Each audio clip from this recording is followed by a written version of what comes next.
Evangelho de Lucas, capítulo de número 2. Nós estamos, desde o início deste ano, trabalhando com esta linda história de amor que o evangelista Lucas nos conta.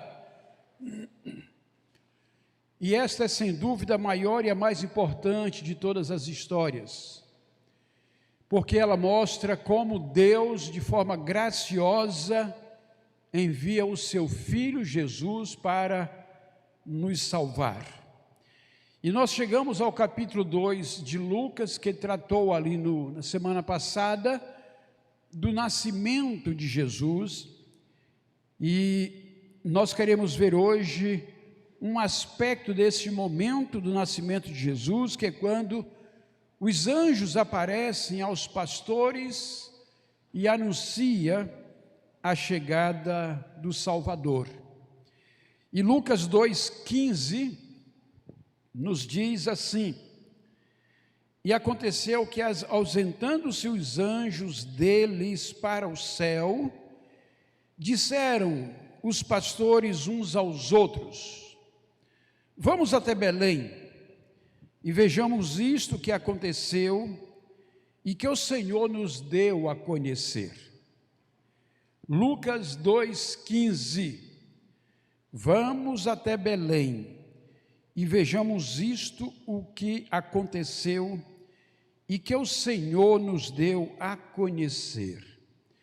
É exatamente essa última expressão do versículo 15 que nós tomamos como tema para a nossa reflexão desta noite. O que o Senhor nos deu a conhecer? Interessante perceber que os pastores são tomados ali pelo interesse de aprofundar-se naquilo que os anjos haviam lhes anunciado. Eles não ficam somente na escuta, mas eles têm o interesse de ir ver exatamente aquilo que acontecera. E é isso que nós queremos ver com os irmãos nesta noite também. Este versículo 15 do Evangelho de Lucas, no capítulo 2, ele nos revela uma grande verdade.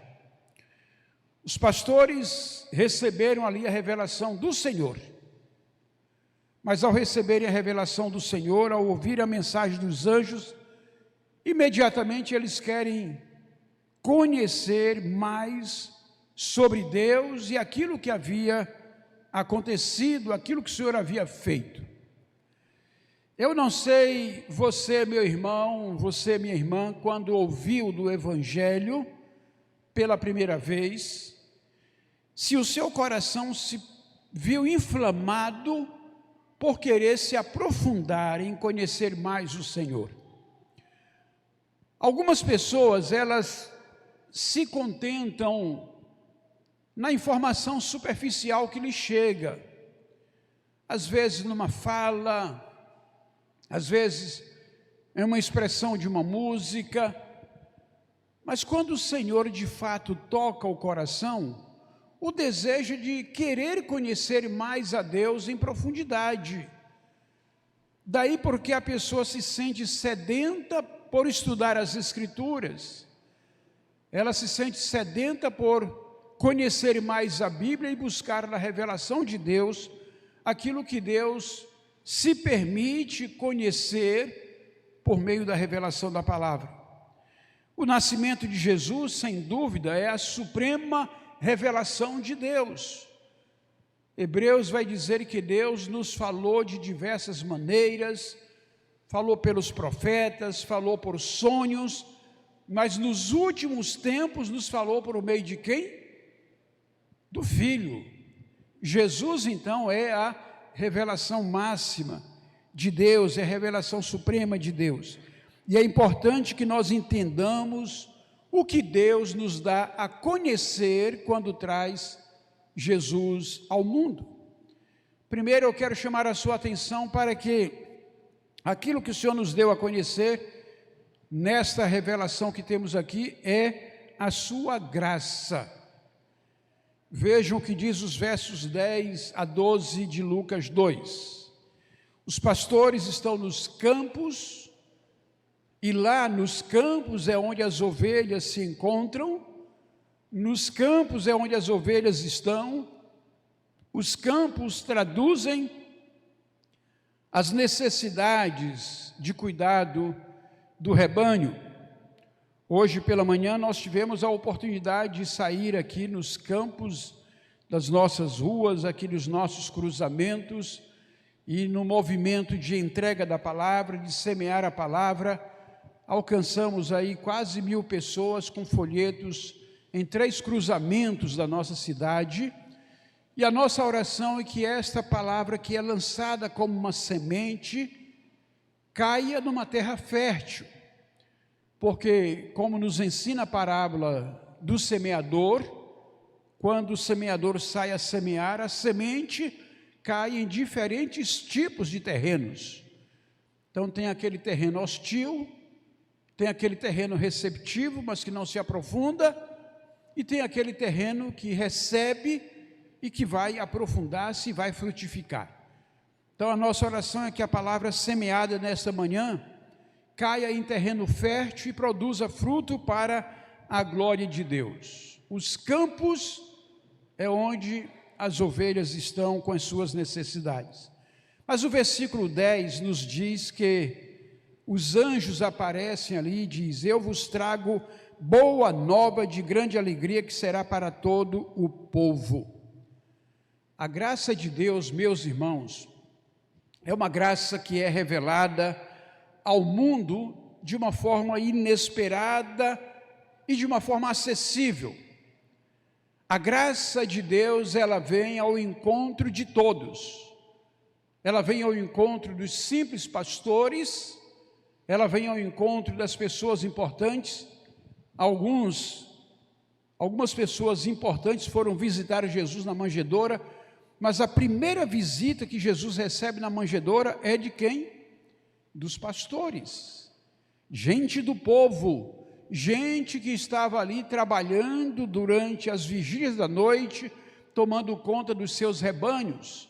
Dá para dizer que eram pessoas que viviam numa realidade de muito esforço, porque eles precisavam trabalhar durante a noite para manter o rebanho, enquanto durante o dia certamente não conseguiam ter bastante tempo para descansar, como seria natural à noite. E ali, naquele contexto de uma noite, os anjos aparecem nos céus para anunciar aos anjos a chegada do Senhor. É interessante que Deus não escolhe os holofotes do dia, mas escolhe o momento da noite para revelar aos pastores, os primeiros a receber a notícia da chegada do Senhor. E assim acontece, não é?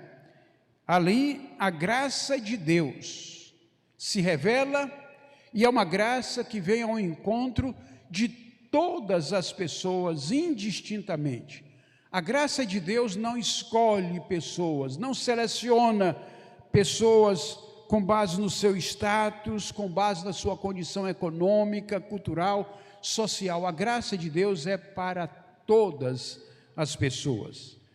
E aí o verso 11 vai dizer: o Salvador foi dado a nós, hoje na cidade de Davi, vos nasceu o Salvador, que é Cristo o Senhor. O Senhor, que se dá a conhecer por meio da sua graça, envia o Salvador, que é um presente para todos. É interessante perceber que a palavra Salvador, ela aparece apenas 3 vezes nos evangelhos. E aqui é uma dessas vezes que a palavra Salvador aparece. Em todo o Novo Testamento, a palavra vai aparecer 24 vezes, a palavra Salvador vai aparecer 24 vezes. 8 vezes elas são aplicadas à pessoa de Deus, e 16 vezes elas são aplicadas à pessoa de Jesus.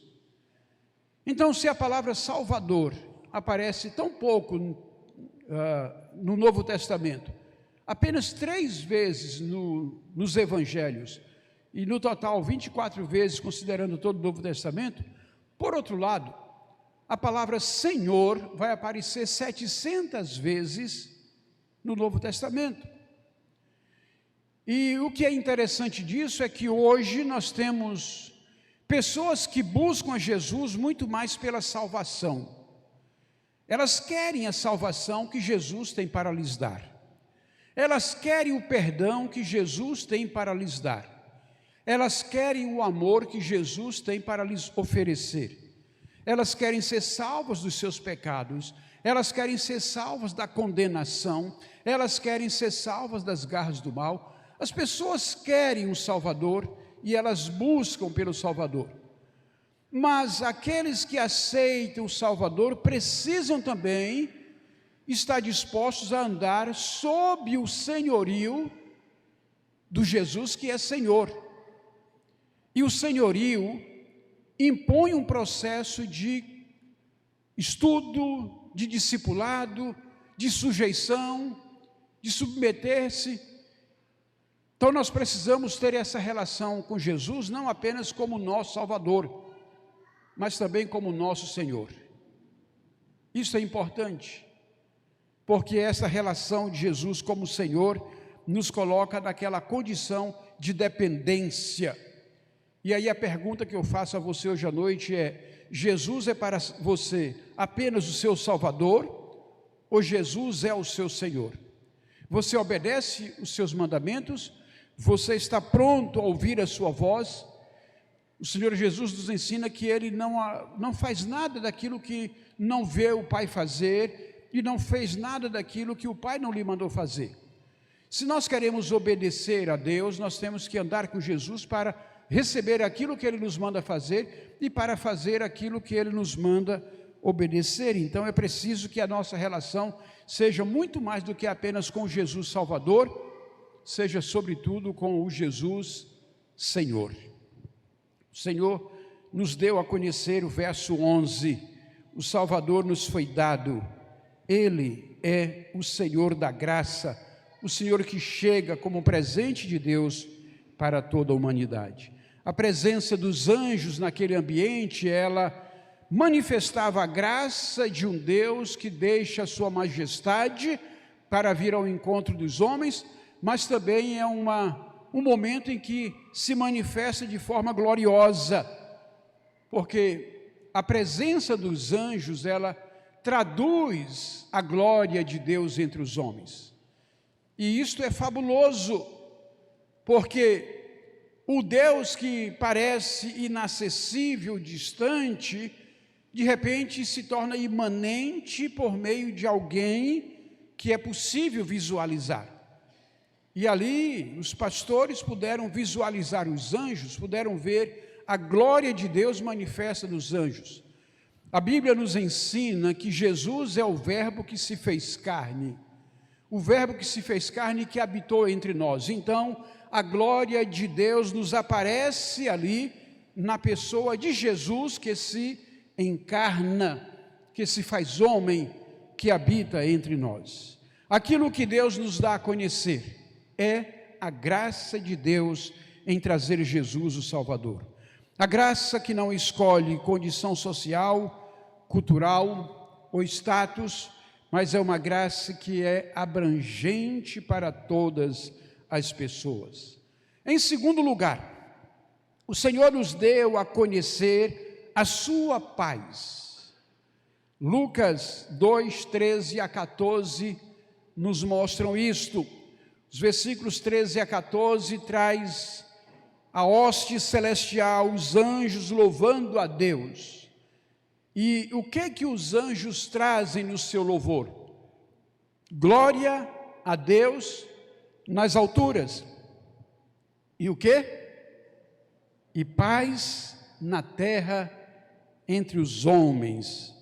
Deus traz a paz como resultado da sua graça. Isso nos é dado a conhecer.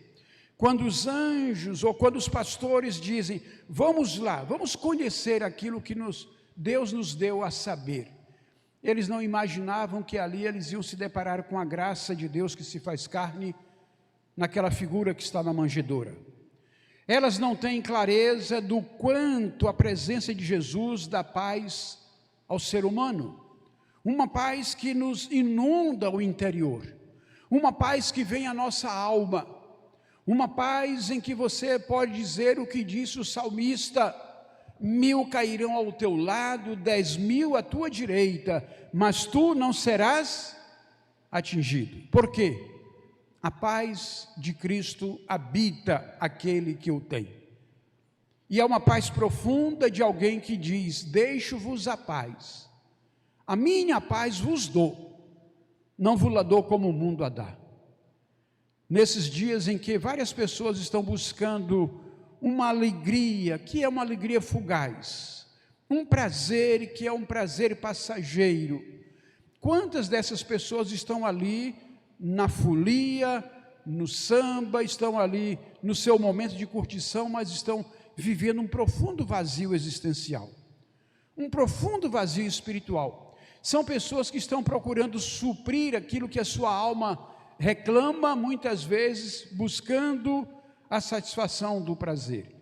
É aquilo que Viktor Frankl vai chamar de vontade de prazer.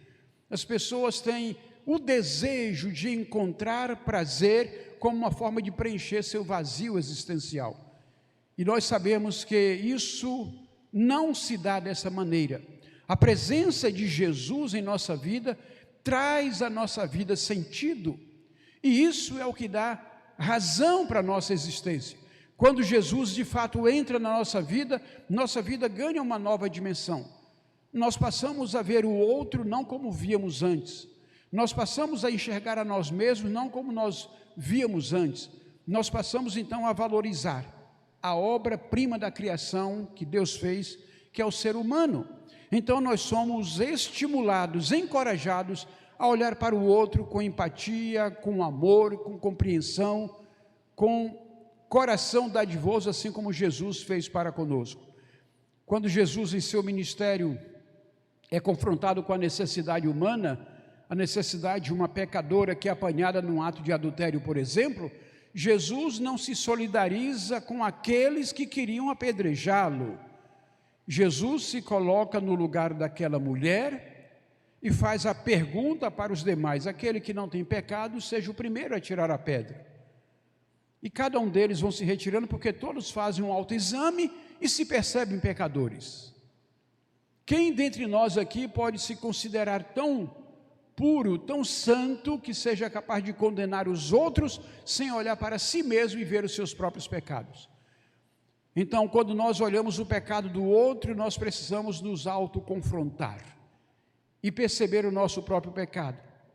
Então, o Jesus que se manifesta e que os pastores vão conhecer é o Jesus que traz paz, uma paz que inunda a nossa alma, como nós cantamos no antigo cântico espiritual. A paz que Cristo trouxe não é apenas uma paz externa, mas é uma paz profunda no coração que nos reconcilia com Deus e com o próximo. A Bíblia nos ensina que o pecado é que nos separa de Deus. Isso está lá no profeta Isaías. São os nossos pecados que nos afastam do Senhor.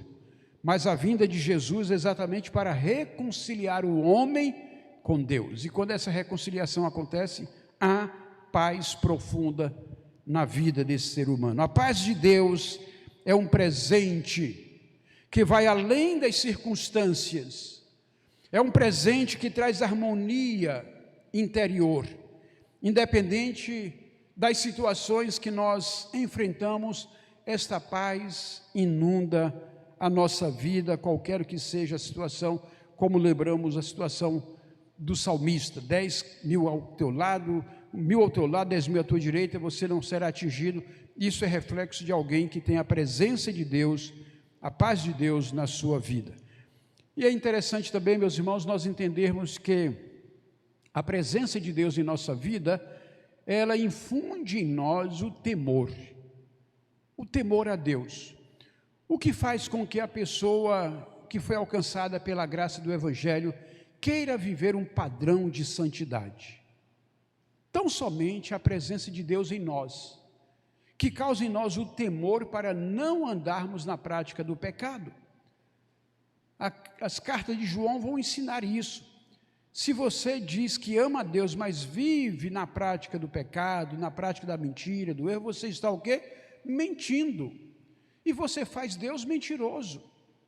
Porque aquele que verdadeiramente tem a presença de Deus na sua vida, esse quer viver em santidade.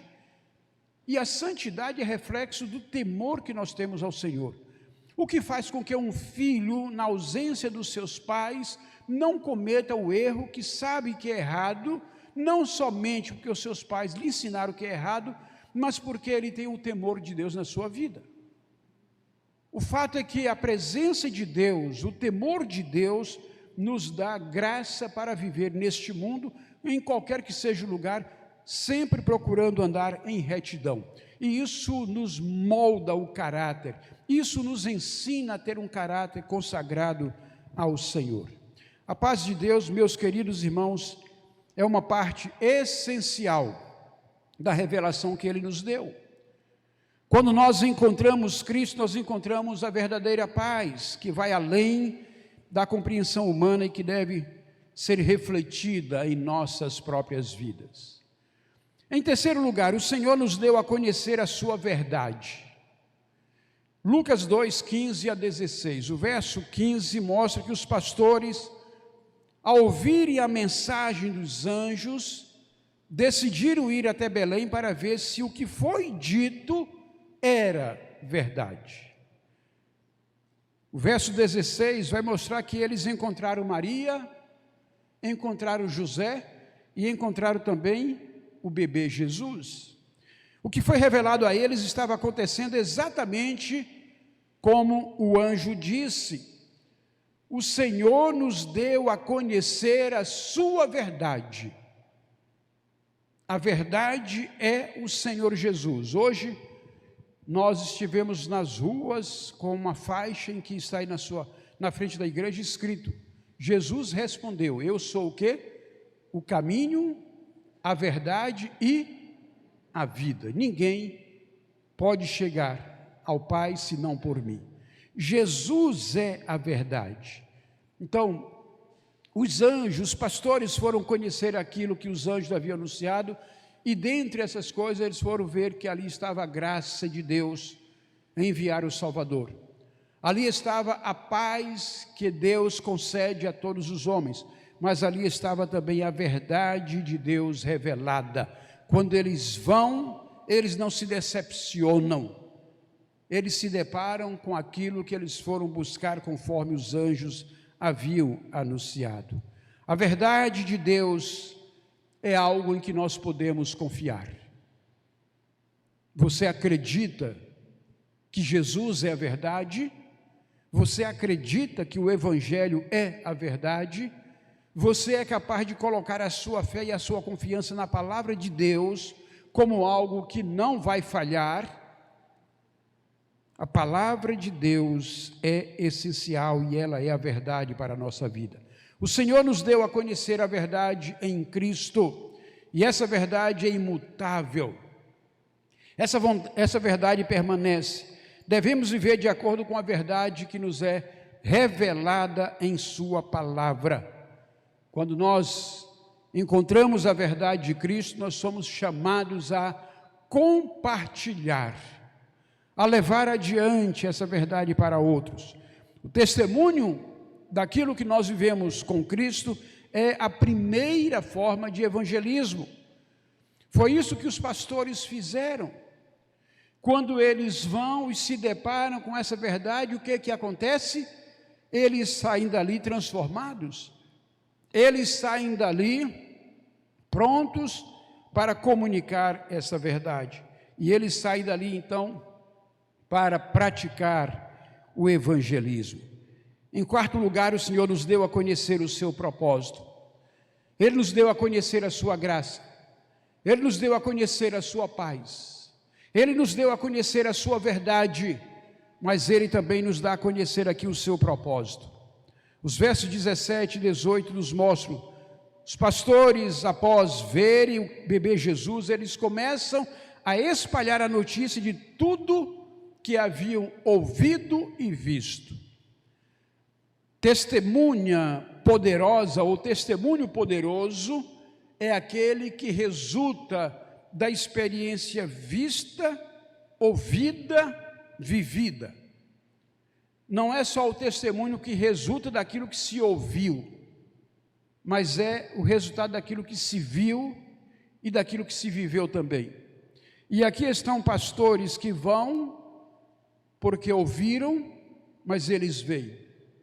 Eles ouviram os anjos, eles vão aonde Jesus estava e eles veem ali e saem dali contagiados pelo desejo de testemunhar.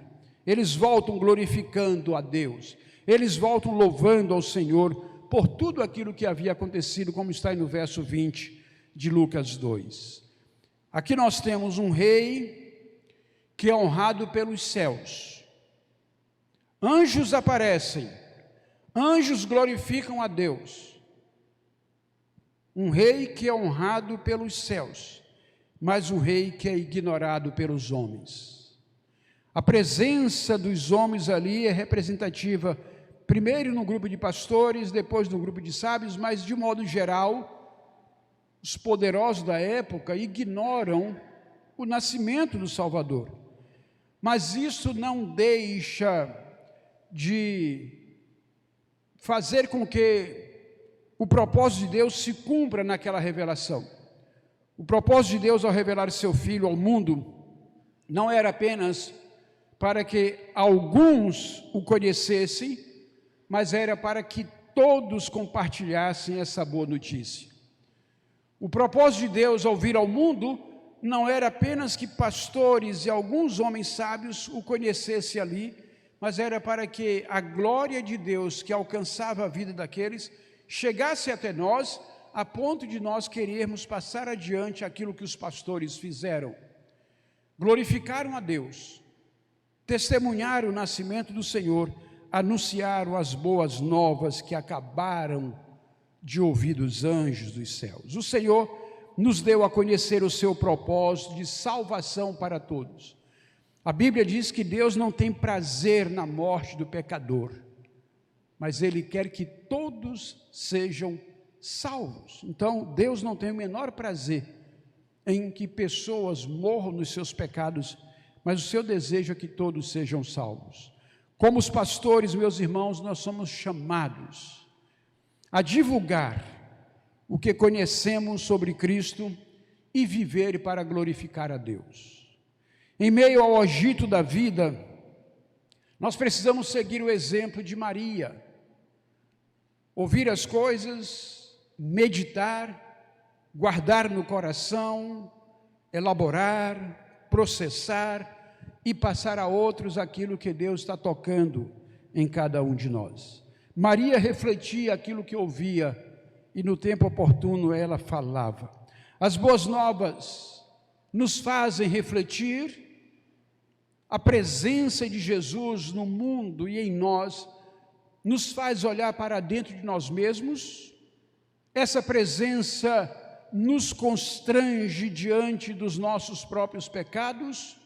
A presença de Jesus em nossa vida nos convida à santidade, nos convida à adoração, à celebração, ou nós somos indiferentes à presença do Senhor em nossa vida. O versículo 15 destaca a resposta dos pastores diante da revelação divina. Eles foram até Belém para ver o que o Senhor havia dado a conhecer a eles. O versículo 15 de Lucas 2 é um ponto de virada que leva à ação, leva as pessoas a saírem do ponto da escuta para irem ao ponto da observação in loco.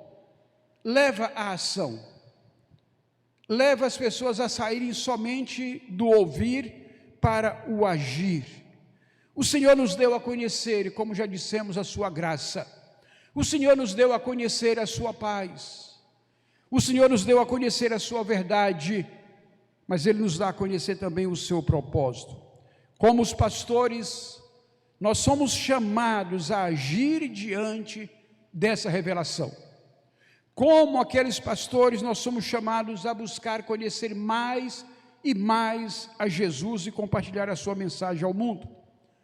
A reação dos pastores, meus irmãos, nos ensina sobre a fé que age, a fé que entra em ação.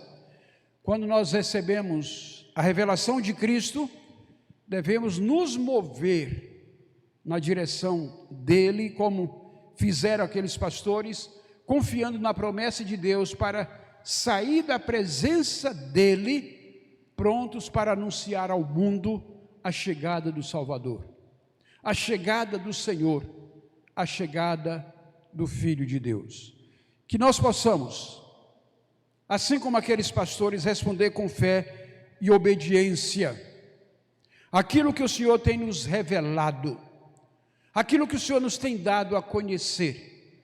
Que nós possamos, como aqueles pastores, responder com ação, responder com a nossa vida, com a nossa prontidão para dizer: Senhor, eis-me aqui,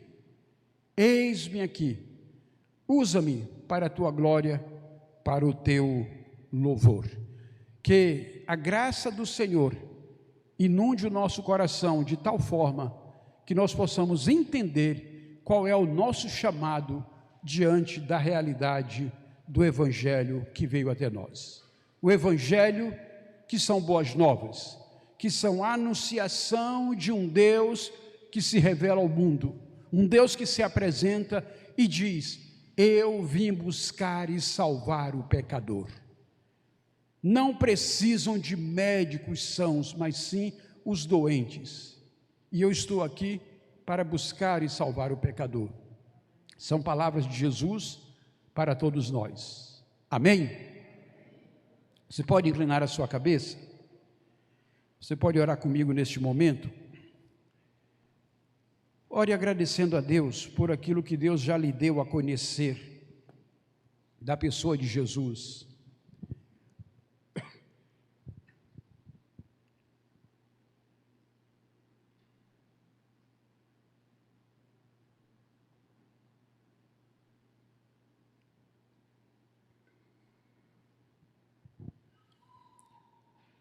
Ore a Deus por aquelas pessoas que você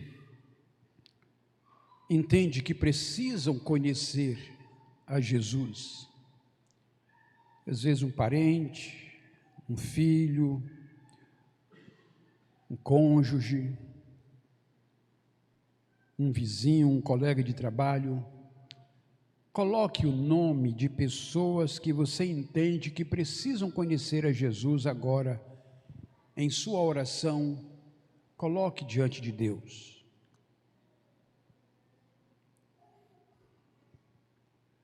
Peça a Deus que lhe ajude a compreender a graça do Evangelho, a paz que Jesus representa, a verdade que Ele nos traz. Peça a Deus que lhe ajude a compreender o propósito da vinda de Jesus ao mundo. E coloque-se você mesmo como alguém que queira ser um instrumento nas mãos do Senhor.